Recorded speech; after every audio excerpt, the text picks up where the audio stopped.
Life in a world that keeps changing. Think that it's progress you're making. Copy and paste pretty faces all the time. Pictures so perfect we play. Hello, everyone. Welcome to Anointed Lady TV, the home of news and politics. If it is your first time in this channel, you are highly welcome. Thank you so much for stopping by. And if you like what we do on this channel, hit on the subscribe button. Also put on the notification bell so you'll be notified by YouTube anytime we drop a new video. And if you are returning subscribers, thank you very much for always coming back to watch our videos. On this platform, we drop videos every day and we react to every video that come our way. And on this very video, I will be watching with you. And after watching, let's go to the comment section and drop our opinion constructively. Like our videos and also share our videos if possible. See you next time in my next. I was traveling. I had to come down from my vehicle. The Labour Party chairman telling party faithfuls not to be caught off guard because APC members are already planning a rerun election. This is not a surprise. When you look at the past, what they have done since being declared winner, you will see that they have been making the moves. It also gives credence to the rumors that some people approached the judges and they refused, saying that the evidence was just too much, that they can't do anything. Although these are just rumors, but sometimes some of these rumors are revealed by people on the inside. Apart from rumors, many people in the know, lawyers, and many people that are aware of the massive evidence in front of the Presidential Election Petition Tribunal judges, many of them believe that the verdict is heading towards an outright cancellation of the presidential election. Not that P2B and the Labour Party did not submit enough evidence to prove that they won the election, but let's take it one by one. This Presidential Election Petition Tribunal is not like any other seen in Nigeria. This time around, maybe because of the involvement of technology, the evidence is just too massive. The petitioners, Labour Party and PDP, all provided evidence of substantial non-compliance by Inec in the conduct of the presidential election. And when they wrote this in their petition, many people were expecting that Inec would have come back charging and shouting, no, we did the right thing, we did this, we did that. But when you look at the witness statement of the only witness that Inec called against the Labour Party, the witness agreed with everything, all the accusations, everything the Labour Party said about the election. The witness agreed 100%. So it's no longer an allegation. The person you are accused of doing something agreed with you 100%. So there's no doubt. The judges cannot be saying, this is hearsay, this is that, this is it, because the person you accused accepted your accusation in good faith. Let's see what the INEC witness said, because some people are saying missing the main issue. People are saying that INEC has the right to conduct the election any way they want, any type of collation that they choose. That one federal high court judgment before the election affirmed the right of INEC to conduct the election any way they want. That's not the main issue. Let's get back to what the INEC witness said in court. The INEC witness accepted that they did not upload the presidential election results. His reason being that there was an unexplained glitch that only affected presidential election results. That's by the side. This is already an acceptance that they did not follow the lay-down procedure and the Electoral Act, which says that results must be uploaded immediately after vote counting and at the polling unit. Granted that the law says that collation can still be done with other copies of the results, not just the one uploaded on IREF. But there's one problem here. The drafters of the electoral law made this provision because they know that it is an election. There might be instances in some polling units where after the voting, the polling officer might experience network failure or other problems like thugs coming to the polling unit to disrupt the process. Yes, these kind of problems can occur that can genuinely prevent the upload of presidential election results. So the law made provisions for that. What the law didn't envisage is that about 70% of the results will not be uploaded on IREF before collation. This is where the INEC witness failed completely, because he also accepted while he was being cross-examined by the PDP counsel that only 31% of the results were uploaded on the IREF at the time INEC chairman Mahmood Yakubu was announcing the winner. So what does this show? it shows that a greater percentage, a whopping 70% of the results were not uploaded. So collation of 70% of the presidential election results did not follow the laid down process of the law. This can only lead to one conclusion.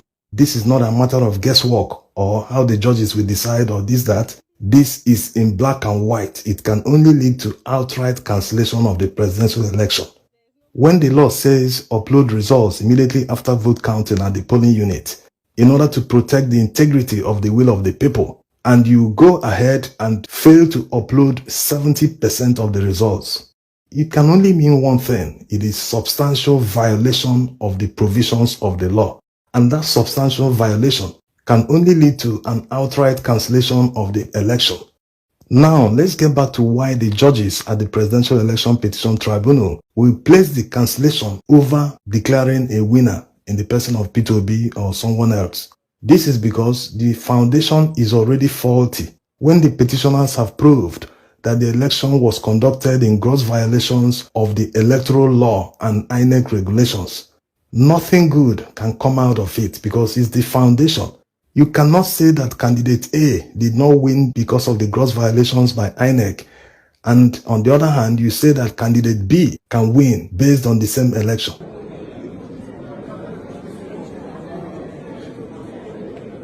Not that Peter Obi and the Labour Party didn't show that they won the election, that it was the gross violations of the electoral law and the non-upload of the result sheets at the polling unit that enabled Inec to collect rigged results in favor of APC.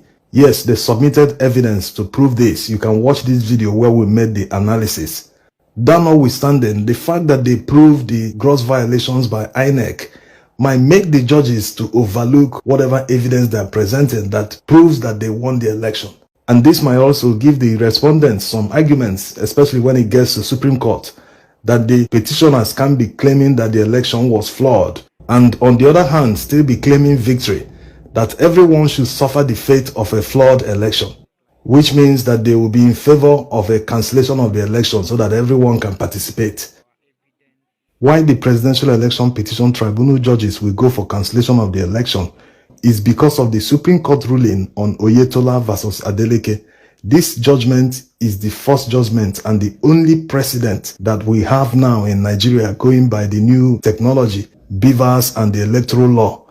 In that judgment, the Supreme Court specifically said that results must be uploaded on IREV before collation can take place. They also affirmed that the primary source of voter accreditation during collation is the beavers machine. And looking at the massive overvoting from the beavers report that INEC submitted, it means that the collation officers did not observe the rules during collation. So based on all this, the judges might just cancel the election outright.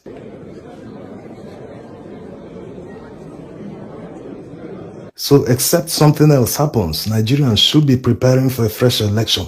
And if truly the judges will cancel the election, they will still decide on other pleas by the petitioners, the issue of qualification of Tinubu, the issue of double nomination of Shetima.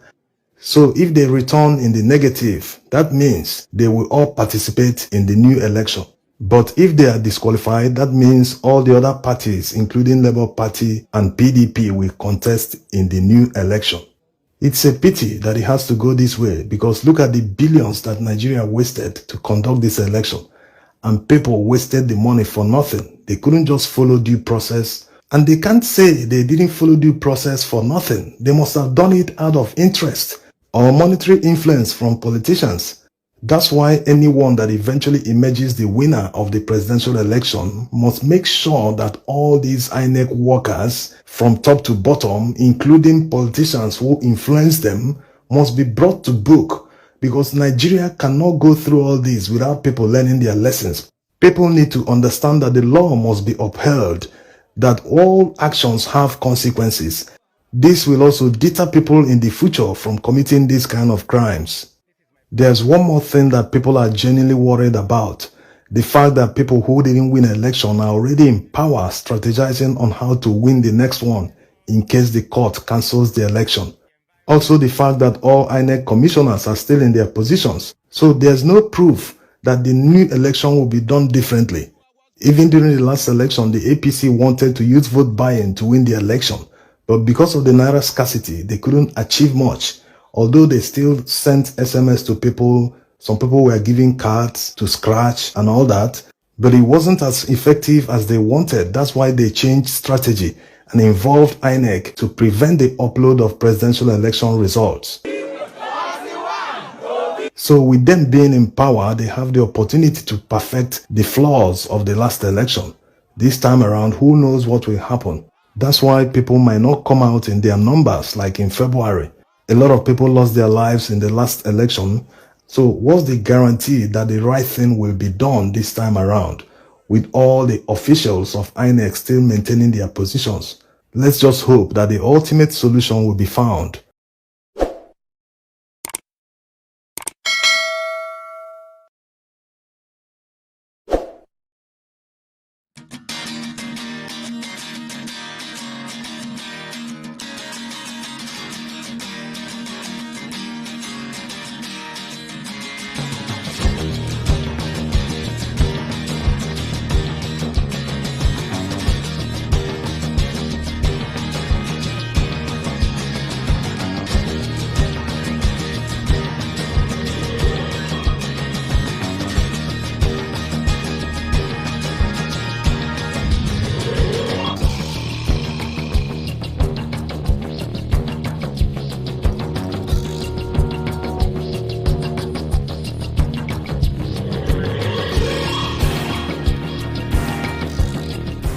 Ladies and gentlemen, good day, my brothers and sisters, my mummies and my daddies over there. Is your sister again, your doctor, your friend, your girl, Anointed Lady TV. Please, if today is your first time of coming across my YouTube channel, please do subscribe for me. Subscribe and turn on the notification bell. So each time I upload any video, you will be notified. So in this my channel, I will be bringing up many things to you in which you will benefit from it. I do talk show, I do news, anything you want to talk about, I am into it. Please subscribe and turn on the notification bell. So each time I upload any video or each time I'm on live on YouTube, you will be notified. Thank you very much for always being there for me. Please do subscribe for me, and as you do so, God will richly bless you and meet your heart desire. Thank you very much. I love you all. Ladies and gentlemen, good day, my brothers and sisters, my mummies and my daddies over there. Is your sister again, your doctor, your friend, your girl, Anointed Lady TV. Please, if today is your first time of coming across my YouTube channel, please do subscribe for me. Subscribe and turn on the notification bell. So each time I upload any video, you will be notified. So in this my channel, I will be bringing up many things to you in which you will benefit from it. I do talk show, I do news, anything you want to talk about, I am into it. Please subscribe and turn on the notification bell. So each time I upload any video or each time I'm on live on YouTube, you will be notified. Thank you very much for always being there for me. Please do subscribe for me, and as you do so, God will richly bless you and meet your heart desire. Thank you very much. I love you all.